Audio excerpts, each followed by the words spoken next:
നമ്മളെ ഇന്ത്യയിൽ നിന്നും ഏകദേശം 800-ലധികം പേരെ കാണുന്നില്ല എന്ന് പറഞ്ഞു.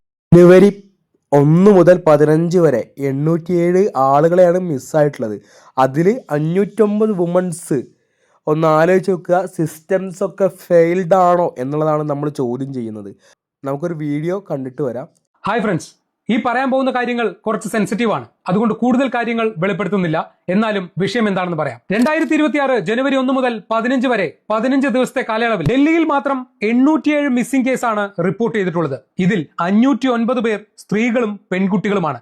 298 പേർ പുരുഷന്മാരാണ്. ഇതിൽ 191 പേർ പ്രായപൂർത്തിയാകാത്തവരാണ്. ഇത് പോലീസിന്റെ കണക്കാണ്. പ്രസ് ട്രസ്റ്റ് ഓഫ് ഇന്ത്യ ഇത് റിപ്പോർട്ട് ചെയ്യുന്നുമുണ്ട്. 2019 മുതൽ 2021 വരെയുള്ള കാലഘട്ടത്തിൽ 10 ലക്ഷത്തിലധികം സ്ത്രീകളെയാണ് ഇന്ത്യയിൽ നിന്നും കാണാതായിരിക്കുന്നത്. ഇതേ കാലയളവിൽ 2,51,430 പെൺകുട്ടികളെയും കാണാതായിട്ടുണ്ട്. 2024 ജൂലൈയിൽ ലോക്സഭയിൽ ഈ വിഷയത്തെക്കുറിച്ച് ശക്തമായ ചോദ്യമുയർന്നു. അപ്പോൾ ministry of home affairs national crime record ബ്യൂറോയിൽ നിന്നും ഡീറ്റെയിൽഡ് ഫയൽ സബ്മിറ്റ് ചെയ്യാൻ ആവശ്യപ്പെട്ടു. അതുപ്രകാരം സബ്മിറ്റ് ചെയ്ത ഫയലാണ് നിങ്ങൾ ഈ കാണുന്നത്.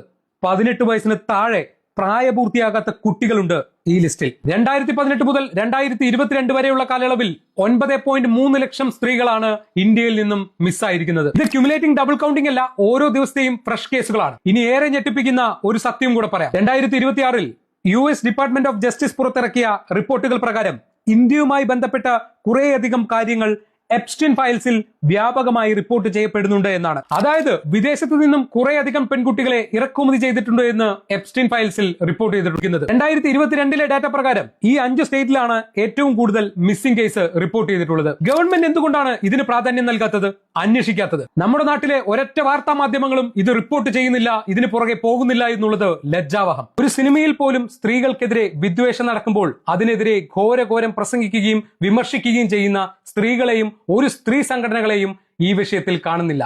മിണ്ടാട്ടം മുട്ടിപ്പോയോ, നാവിറങ്ങിപ്പോയോ നിങ്ങളുടെ? കാണുന്നവർ ദയവായി ഈ വീഡിയോ ഒന്ന് ഷെയർ ചെയ്യണം. നമ്മൾ ഓരോരുത്തരുമാണ് ശബ്ദമുയർത്തേണ്ടത്. ഇല്ലെങ്കിൽ നമ്മുടെ നാട്ടിൽ ഇനിയും ഇതുപോലെ പെൺകുട്ടികളെ കാണാതായിക്കൊണ്ടിരിക്കും. കേരളത്തിലെ MP-മാർ ആരെങ്കിലും ഈ ഒരു വീഡിയോ കാണുകയാണെങ്കിൽ നിങ്ങളോട് റിക്വസ്റ്റ് ആയി സമർപ്പിക്കുന്നു, ഈ ഒരു വിഷയം നിങ്ങൾ ആരെങ്കിലും ഒരാൾ പാർലമെന്റിൽ ഉന്നയിക്കണം. നമ്മളെ കൊണ്ട് കഴിയാവുന്നത് ഇതിനെതിരെ പ്രതികരിക്കാൻ എന്തൊക്കെ സാഹചര്യങ്ങളുണ്ടോ അതിലൂടെയൊക്കെ പ്രതികരിക്കുക എന്നുള്ളതാണ് നമുക്ക് ചെയ്യേണ്ടത്. ടൈമില്ല എന്ന് പറഞ്ഞ ഒരു പോസ്റ്റ് പോലും ഷെയർ ചെയ്യാതിരിക്കരുത്. കാരണം നമ്മുടെ മക്കളുടെ ഭാവിയും കൂടി നമ്മൾ ആലോചിക്കണം. അവരും ഇവിടെ ജീവിക്കേണ്ടതാണ്.